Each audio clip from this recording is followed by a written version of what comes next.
다양하지만 그래도 동질성을 가지고 있는 이유 중에 하나가 알파벳이다. 동양에서 이 동양 3국, 중국, 한국, 일본, 지금은 그렇지 않지만 옛날에는 베트남, 요 나라가 한자를 썼기 때문에 뭔가 공통적인 문화를 가지고 있습니다.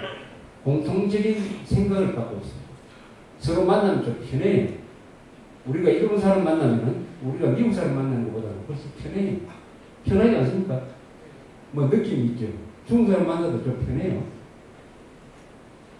말, 글자. 그럼 한국어는 어떠냐? 한국어가 뭐냐? 그럼 이 정확하게 개념 규정을 해야 되는 것입니다. 우선 큰 오해를 하는 경우가 뭐냐? 한글이 한국어라는 오해가 있습니다. 한글은 한국어가 아니죠. 한글은 한국어를 표기하는 수단입니다. 한국어를 표기하는 수단은 두 가지입니다. 한자가 있어요. 세종대왕까지는 한국어는 한자로 표기를 했습니다. 그러다 보니까 문제가 생겼어요. 한자어는 한자로 표기를 할 수 있는데 바람, 눈, 좋다, 노랗다 같은 이런 토착이라고 해요. 토착어. 이것은 도저히 한자로 표기가 안 된다. 그런데 이 말은 있는데 문자가 없지 않느냐. 세종대왕이 고민을 했죠. 그래서 한글을 지어냄으로써 우리가 가지고 있던 토착어를 표현할 수 있는 문자를 가지게 되었습니다. 위대한 발견이죠.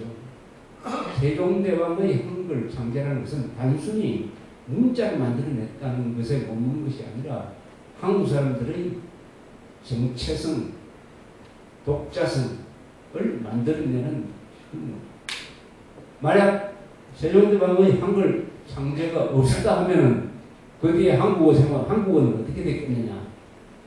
어떻게 되겠습니까? 한자만 계속 쓴다? 근데 한자하고 말이 안 된다. 말이 서로 반영이 안 되는 거다. 노랗다, 좋다, 눈, 아름답다 같은 이 말을 한자로는 도대체 표현을 할 수가 없어요. 표현할 수가 없다. 그러면은 말이 죽죠. 말이 죽어. 그러면 어떻게 되죠? 중국 사람 비슷해져. 중국 사람. 중국화 됐을 겁니다. 중국화.로 가든지 또는 베트남의 길을 갔을 거예요. 베트남은 세종대왕이 없었어요. 그래서 자기 토속어가 있는데 토착어를 표현할 수 있는 언어를 갖지 못했습니다. 그런데 불란서 식민지가 됐어요. 불란 사람들이 가지고 와가지고 너그 말을 알파벳으로 쓰는 게 좋지 않거든요. 그래서 알파벳을 쓰게 됐습니다. 알파벳을 쓰니까 한자가 없어져 버렸습니다. 한자가 다 없어져 버렸습니다. 베트남 사람들 그 성은 다 한자 성인데 한자를 쓰지 않게 됐어요. 고딘 뒤에 고자가 그 옷이 아닙니까? 옷이. 이렇게 되다 보니까 정체성이 애매모호하게 되어버렸어요. 알파벳을 쓰면서 중국 한자어를 가지고 알파벳을 쓴다. 그래서 베트남 사람들이 요새 한참 고민하고 있다 그래요. 다시 이거 한자로 돌아가야 되느냐. 왜 이렇게 됐느냐. 자기 말이 한글이 없었기 때문에. 한글이 없었기 때문에. 의문일치가 안 되기 때문에 이렇게 됐어요. 세종대왕의 한글 창제는 한국인의 정체성을 만듭니다. 의문일치 통해서. 그래서 한글은 한국어가 아니다. 이것을 확실히 알아야 돼요. 그런데 일부 생각이 모자라는 사람들이 한글은 한국어다. 이렇게 같이 생각하고 있어요. 이게 말이 안 된다는 걸 우리가 비판하려면 유럽의 경우를 보면 돼요. 핀란드 사람들도 알파벳을 씁니다. 영어도 알파벳을 써요. 그러면 핀란드 말하고 영어가 같은 말입니까? 완전히 다르죠. 다르죠. 이것은 문자와 언어를 공동하는 데서 생기는 것입니다. 따라서 한국어는 뭐냐? 한국어는 두 가지 말이 합쳐진 거죠. 한자어와 토착어가 결합하게 됩니다. 우리 사전을 딱 놓고 보면은 한 70%는 한자에서 나온 단어입니다. 한자의에서 주로 명사입니다. 명사. 이 명사는 개념어가 많고 관념어가 많습니다. 아주 고급 언어입니다. 한 20% 내지 25% 정도는 뭐냐? 이 토속어입니다. 토착어입니다. 그건 한글로는 표기될 수 있는 바람, 눈, 비, 노랗다, 좋다, 나쁘다 하는 이런 것, 원초적인 것, 자연 현상을 나타내는 단어인 것입니다. 그 다음에 또 하나는 있어요. 최근에 들어온 한자. 이건 뭐냐? 일본 사람들이 만든 한자어입니다. 한자어. 언제 만들었냐? 명치 유신 이후에 일본 사람들이 많은 새로운 한자어를 만들고 있어요.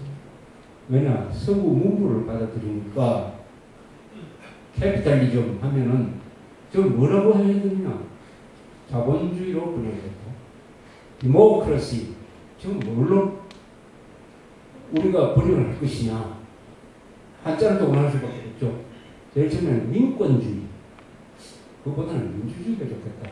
민주주의. 출판 막 책을 찍어내고 하는 것 저건 뭘로 표현해야 되느냐? 거기에 상응하는 우리 말이 없다. 출판이라고 하자. 출판. 헌법, 법률, 물리, 화학, 철학 이런 거 우리가 쓰는 이 현대 용어의 거의 대부분이 일본 사람이 만든 단어입니다. 일본 사람이 만든. 그래서 그 단어를 만약 일본 사람이 만들었다고 해가지고 사회 금지를 시키면 어떻게 되겠습니까? 요새 유달리 내셔널리즘을 강조하는 사람들이 있어요. 김영삼 시절에 이런 일이 있었던 거 아십니까?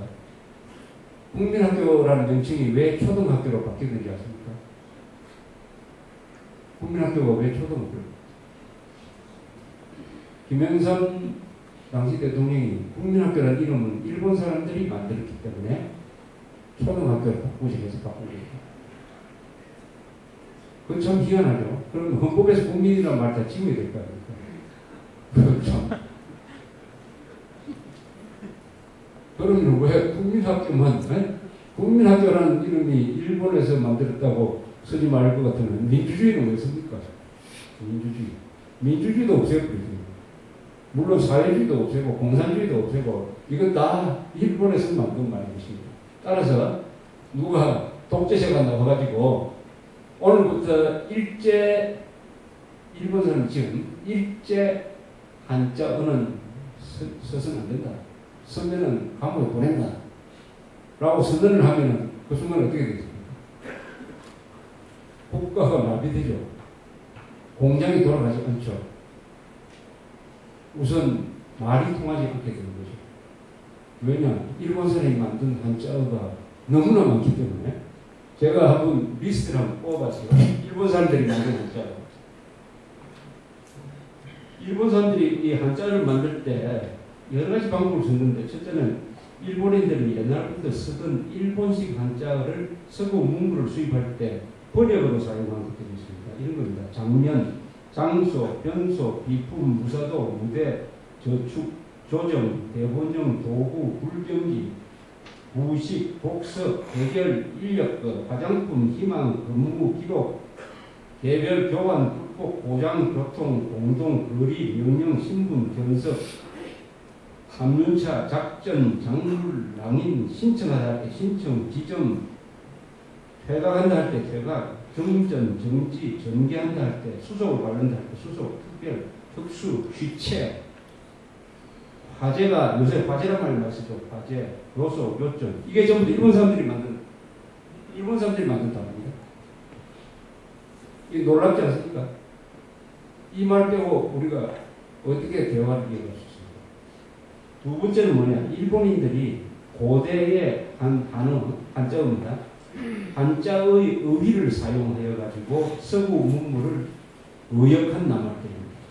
이것은 일본인들이 가지고 있었던 한자어에 쓴 게 아니고 중국 사람들이 가지고 있었던 한자어를 적절히 구사를 해가지고 서구 문물을 번역하는 데 쓴 남학들입니다. 예컨대 문화, 문명, 문법, 분석, 물리, 연필, 연설, 풍자한다 할 때 풍자, 학사, 예술, 의결, 박사, 보험, 봉건제도 할 때 봉건, 방면, 법률, 방식, 보장, 표정, 표상, 의미, 자유, 주소, 회계, 계급, 개조, 혁명, 환경, 과정, 계획, 경비, 경제, 권리, 검토, 공화국 할 때 공화, 노동, 자연, 수단, 주석, 사상, 신용, 진보, 사회, 정치, 유행, 예산, 이게 다 일본 사람들이 있는 거예요.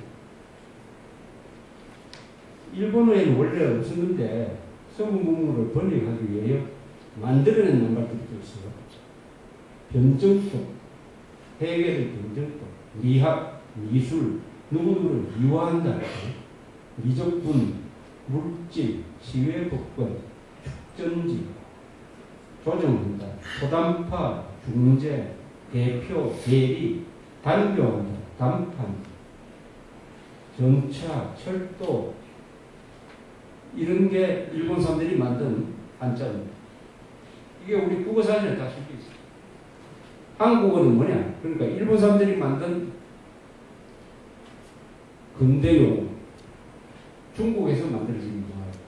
그 다음에 한국이 가지고 있었던 토속, 요게 적절하게 합쳐졌습니다. 그게 한국어예요. 한국어 하면 한국 사람들이 만든 낱말만 써야 될 거 아니냐.